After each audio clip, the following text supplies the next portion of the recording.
Hey, welcome back to RamZland. Today I want to ask the question, is it magic or is it miscibility? Check this out. I call this my Immiscibility mystery bottle.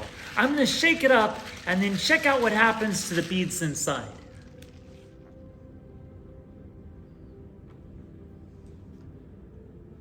So you can see right now that it looks like the white ones are floating on the surface up here. But look what they do. They're starting to descend, and look at these blue beads down here. They're becoming positively buoyant, while the white beads are becoming negatively buoyant. They're actually coming towards each other. How is that possible? What is going on here? Why would those blue beads rise and the white beads sink?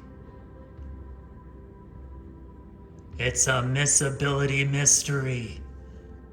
So let's talk about that word, miscibility. That has to do with two liquids being able to mix together without separating. And although this looks like it's one uniform liquid, it really isn't. The top part is isopropyl alcohol and the bottom is salt water.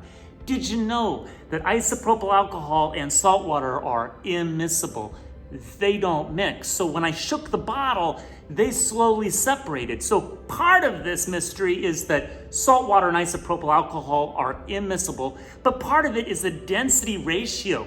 These white beads are less dense than the blue beads. That's why they floated on top. And then as the two separated from the isopropyl alcohol and the salt water, the white beads came down to rest on the salt water, while the blue beads are more dense than the white beads, and that's why they're underneath, but they're less dense than the salt water. So the density ratio goes from isopropyl alcohol being the least dense, then the white beads, then the blue beads that are a little more dense, and then the liquid with the greatest density is on the bottom, the salt water. I hope you enjoyed today's edition of RamZland, and I'll see you next time.